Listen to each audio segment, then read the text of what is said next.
आपको बता देते हैं कि सीवी आनंद बोस ने उपराष्ट्रपति जगदीप धनखड़ से मुलाकात की है। इस पूरे मामले को लेकर लगातार बातचीत चल रही है और बताया गया कि कोलकाता में जो हालात बने हुए हैं, अभी फिलहाल स्थिति क्या है, बातचीत कई मुद्दों पर, खासतौर पर कोलकाता के मुद्दे को लेकर जगदीप धनखड़ से मुलाकात की है और बात भी हुई है। बंगाल के गवर्नर सीवी आनंद बोस जगदीप धनखड़ से मिले हैं और बताया तो ये भी जा रहा है कि रिपोर्ट सौंपी जाएगी, क्योंकि इस पूरे मामले में केंद्र को रिपोर्ट सौंपनी है। केंद्र ने कहा है कि आप रिपोर्ट तैयार करके दीजिए, क्या क्या अभी तक कदम उठाए गए हैं, क्या क्या घटनाक्रम के दौरान हुआ था, ट्रांसफर को लेकर सवाल, कई सवाल। और ऐसे में उपराष्ट्रपति और सीवी आनंद बोस जो कि गवर्नर है बंगाल के, उनकी मुलाकात हुई है और इस मुद्दे पर बात भी हुई है।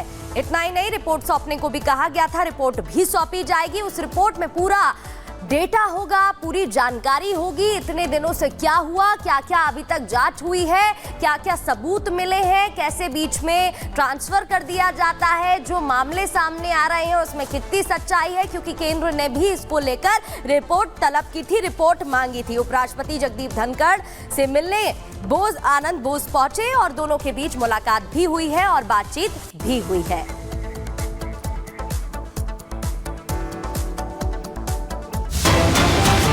गृहमंत्री अमित शाह से मिलेंगे बंगाल के गवर्नर, राज्य के वर्तमान हालात की देंगे जानकारी। गृहमंत्री को कोलकाता कांड की जानकारी सौंपेंगे। राष्ट्रपति से भी मिल सकते हैं बंगाल के गवर्नर। तो ये बड़ी खबर इस पूरे मामले में आ रही है, जहां आज गृहमंत्री अमित शाह से मिलेंगे बंगाल के गवर्नर, राज्य के वर्तमान हालात की जानकारी देंगे। उनकी तरफ से पहले ही कह दिया गया था कि जो कुछ पश्चिम बंगाल में हो रहा है उसके बारे में मैं खुद केंद्रीय गृहमंत्री अमित शाह को ये रिपोर्ट सौंपूंगा। और इसी के साथ वो दिल्ली में मौजूद है। हमारे साथ हमारे सहयोगी गणेश जुड़ गए हैं। गणेश, कितने बजे ये मुलाकात होने वाली है और रिपोर्ट सौंपी जाएगी कि आखिरकार पश्चिम बंगाल में ये पूरा घटनाक्रम कैसे हुआ और पश्चिम बंगाल के हालात क्या है?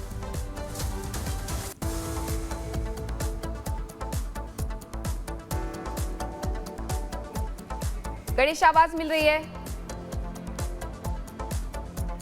तो गणेश का हम लोग करेंगे, लेकिन ये खबर आपको लगातार बता रहे हैं कि आज गृहमंत्री अमित शाह से बंगाल के गवर्नर मुलाकात करने वाले हैं और बताएंगे कि आखिरकार वर्तमान हालात राज्य में कैसे हैं, क्योंकि कई जगह देखने को मिला कि जो प्रदर्शनकारी हैं उन पर लाठीचार्ज तक किया गया, यानी कि पश्चिम बंगाल में आवाज उठाना तक गुनाह है। जो गुनाह पहले हुआ उसके ऊपर आप आवाज नहीं उठा सकते हैं। आवाज किस तरीके से दबाई जाती है उसकी तस्वीरें बार बार सामने आती हैं। गृहमंत्री को कोलकाता कांड की जानकारी बंगाल के गवर्नर सीवी आनंद बोस देंगे। राष्ट्रपति से भी मिल सकते हैं इस दौरान बंगाल के गवर्नर, जब वो दिल्ली पहुंचे हुए हैं यहां पर रिपोर्ट सौंपने के लिए। तो इस दौरान हो सकता है कि वो राष्ट्रपति से भी मिलें और ऐसे में तो आप कुछ जानकारी दे रहे हैं। गृह मंत्री अमित शाह से भी बंगाल के गवर्नर मुलाकात करेंगे और रिपोर्ट सौंपी जाएगी। इसके अलावा राष्ट्रपति से भी मुलाकात कर सकते हैं। ये कहा जा रहा है कि उनसे भी उनकी मुलाकात संभव है। ये बड़ी खबर आपको बता रहे हैं। गृह मंत्री को कोलकाता कांड की जानकारी सौंपेंगे और इसी के साथ ये पूरा मसला, क्योंकि अब कोर्ट जा पहुंचा है और ऐसे में कोलकाता रेप मर्डर कांड के जो आरोपी है संजय, उसे लेकर के भी कई ऐसे खुलासे हैं जो अब हो रहे हैं। कोलकाता रेप मर्डर कांड के आरोपी संजय रॉय का हो सकता है सीबीआई अब पॉलीग्राफी टेस्ट कराएगी। कोर्ट ने सीबीआई को इसकी इजाजत भी दे दी है। साइकोलॉजिकल टेस्ट के बाद अब पॉलीग्राफी टेस्ट कैसे होगा, इस केस की हर बारी कड़ियों को कैसे जोड़ेगा, आपको इस रिपोर्ट में समझाएंगे।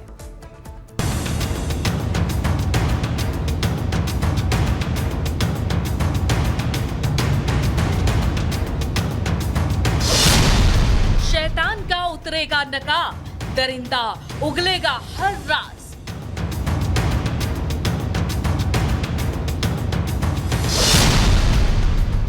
साइको टेस्ट में जो छुपाया, पॉलीग्राफी टेस्ट में होगा पर्दाफाश।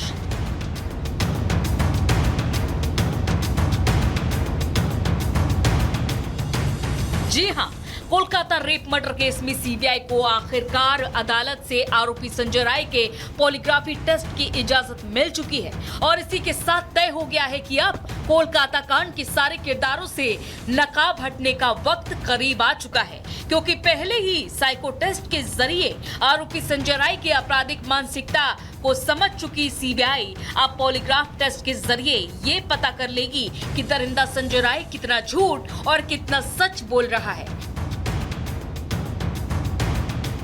वो इस केस में किससे बचा रहा है और किसके चेहरे पर झूठ का नकाब चढ़ा रहा है।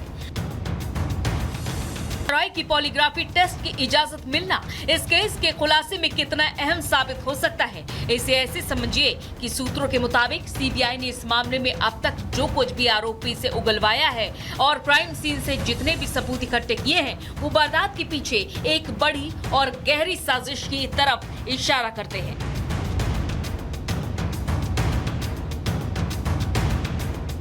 लेकिन मुश्किल ये है कि जिस तरह से क्राइम सीन के साथ छेड़छाड़ की गई है, उसने वहां मौजूद लगभग सारे सबूतों को नष्ट कर दिया है। क्राइम सीन यानी कि सेमिनार हॉल में रेनोवेशन का काम हो या फिर मौकाए वारदात को सील करने में पुलिस की लापरवाही, मौकाए वारदात को प्रोटेक्ट करने में की गई चूक ने सीबीआई के सामने कई मुश्किलें खड़ी कर दी हैं। सूत्रों के मुताबिक यही वजह है कि क्राइम सीन पर सीबीआई को मल्टीपल फुटप्रिंट मिले हैं और इसी के चलते जांच एजेंसी के लिए ये तय कर पाना बेहद मुश्किल है कि घटना वाले रोज मौकाए वारदात पर कितने लोग मौजूद थे। सूत्रों की माने तो यही वजह है कि सीबीआई की टीम अब तक 10 से ज्यादा बार सेमिनार हॉल का निरीक्षण कर चुकी है और 2 बार क्राइम सीन का 3D लेजर स्कैनिंग भी कर चुकी है, लेकिन तमाम कोशिशों के बावजूद सीबीआई को कई सवालों के जवाब नहीं मिल सके हैं। यही वजह है कि अब सीबीआई आरोपी संजय राय का पॉलीग्राफ टेस्ट करवाकर ये क्रॉस वेरीफाई करेगी कि संजय राय ने क्या झूठ कहा है और क्या सच। वहीं इस मामले में आज सुप्रीम कोर्ट की 3 जजों वाली पीठ भी सुनवाई करने वाली है, जिसमें CJI DY Chandrachud, justice JB Pardiwala और जस्टिस मनोज मिश्रा शामिल होंगे, जो सीधे तौर पर इस केस की जांच की दिशा और स्पीड तय कर सकते हैं। ये संभावना इसलिए क्योंकि सुप्रीम कोर्ट ने इस मामले में स्वतः ही संज्ञान लिया है और जिस तरह से इस मामले को लेकर बंगाल सरकार और बंगाल पुलिस के रवैये पर सवाल खड़े हो रहे हैं, उसे देखते हुए अगर सुप्रीम कोर्ट इस बात पर कन्विंस हो गया कि लेडी डॉक्टर के साथ हुई दरिंदगी के पीछे एक गहरी साजिश है जिसमें आरोपी संजय राय महज एक चेहरा है, तो निश्चित है कि शैतानों की टोली को सुप्रीम दिक्कत होने वाली है। Bureau report, Republic Bharat. तो देखिए, साइको 2 पॉलीग्राफी टेस्ट की बात हो रही है, लेकिन पॉलीग्राफी टेस्ट आखिर होता क्या है ये आपको बता देते हैं। एक तस्वीर भी आप देख रहे हैं, बिल्कुल इसी ढंग से मशीन को इंसान से जोड़ा जाता है, यानी कि परीक्षण के दौरान सवाल पूछे जाते हैं। ये जो आप वायर्स देख रहे हैं वो हाथ पर कनेक्ट कर दिए जाते हैं। जिस तरीके से BP नापा जाता है उसी तरीके से उसको हाथ पर बांधा जाता है। मशीन शारीरिक प्रतिक्रियाओं को मापती है कि कब जो प्रेशर है, चाहे हार्ट रेट की बात करें, ब्लड प्रेशर की बात करें, ज्यादा हो रहा है, कम हो रहा है। मशीन से सांस लेने की दर मापी जाती है, उसमें कितना असर है ये देखा जाता है। झूठ बोलने पर शारीरिक प्रतिक्रिया अचानक से बदलने लगती है, उसमें डिफरेंस दिखाई देने लगता है। झूठ बोलने पर हार्ट रेट और ब्लड प्रेशर में भी अंतर नजर आता है। टेस्ट के जो रिजल्ट्स हैं ग्राफ पर दिखाए जाते हैं और उससे पता चल जाता है। परिणामों में बदलाव झूठ बोलने का संकेत होता है, क्योंकि जब आपसे नॉर्मल सवाल पूछे जा रहे होते हैं तब आपकी हार्ट रेट क्या है, आपकी ब्लड प्रेशर क्या है, आपकी सांस किस तरीके से उस समय मेजर हो रही है, और अगर अंतर आता है तो पता चल जाता है ग्राफ के फॉर्म में, इसलिए इसे पॉलीग्राफिक कहा जाता है। और एक और बड़ी खबर इस बीच आपको बता दें, पश्चिम बंगाल सरकार SIT का गठन करने की तैयारी कर रही है। SIT का गठन किया गया है और इसमें IG लेवल के अधिकारी शामिल हैं। आरजीकर अस्पताल के बारे में आरजीकर अस्पताल से जुड़ी तमाम जानकारियां इकट्ठे करेगी SIT की टीम और SIT इस पूरे मामले की अब जांच करेगी। पश्चिम बंगाल सरकार ने अब जाकर, घटना को करीब 10 दिन का वक्त बीत चुका है, तो अब जाकर SIT का गठन किया है और IG लेवल के अधिकारी इसमें शामिल होंगे। एक तरफ सरकार पर लगातार लापरवाही को लेकर सवाल उठ रहे हैं और साथ ही ये भी कि ममता सरकार कई लोगों को बचा रही है और इसीलिए इस मामले में देरी की जा रही है। सरकार की ओर से बड़े कदम नहीं उठाए जा रहे हैं, जबकि अब SIT मामले की जांच करेगी। और इसी के साथ एक और बड़ी खबर आपको बताते हैं। कोलकाता रेप मर्डर केस पर सुप्रीम कोर्ट में सुनवाई कुछ देर बाद सुप्रीम कोर्ट में होगी सुनवाई। कोर्ट ने लिया है मामले पर स्वतः संज्ञान। 3 जजों की बेंच इस पर सुनवाई करने वाली है। स्वतः संज्ञान लिया गया था और मंगलवार यानी कि आज का दिन नियत किया गया था, तय किया गया था कि सुनवाई होगी। कोलकाता में जिस तरीके से ये रेप और हत्याकांड हुआ उसके बाद सुप्रीम कोर्ट की तरफ से स्वतः संज्ञान लेते हुए इस मामले में सुनवाई की जाएगी, लेकिन दूसरी तरफ ये पूरा केस सीबीआई को ट्रांसफर कर दिया गया है और सीबीआई इस मामले में नए नए सबूत खंगाल रही है। लाई डिटेक्टर टेस्ट भी किया जाएगा आरोपी का और इसी के साथ अब उसकी मुश्किलें भी बढ़ेंगी। हमारे साथ हमारे सहयोगी अखिलेश जी बने हुए हैं। अखिलेश जी, जिस तरीके से इस पूरे मामले में सुप्रीम कोर्ट की तरफ से स्वतः संज्ञान लिया गया है, आज सुनवाई होगी, कौन कौन सुनवाई करने वाला है और इसी के साथ कौन कौन यहाँ इस दौरान मौजूद रहेगा? देखिए, हम सबसे पहले बताएं कि रविवार के दिन सुप्रीम कोर्ट ने इस मामले पर स्वतः संज्ञान लिया। सो मोटो लेने के बाद अब आज सुनवाई होने वाली है। आज ये पहला नंबर पे आइटम पे सुप्रीम कोर्ट सुनवाई करेगी। एक स्पेशल बेंच है, उसके बाद तुरंत इसकी सुनवाई शुरू हो जाएगी। लेकिन हम आपको बता दें कि उस समय जब सो मोटो लेता है किसी मामले पर सुप्रीम कोर्ट, उस समय राज्य सरकार से और संबंधित जो पार्टियां हैं उनको जरूर सूचना दी जाती है कि आप उस समय मौजूद रहें। और यही वजह है, अगर आप सीक्वेंस को देखें तो राज्य सरकार को क्या जवाब देना है।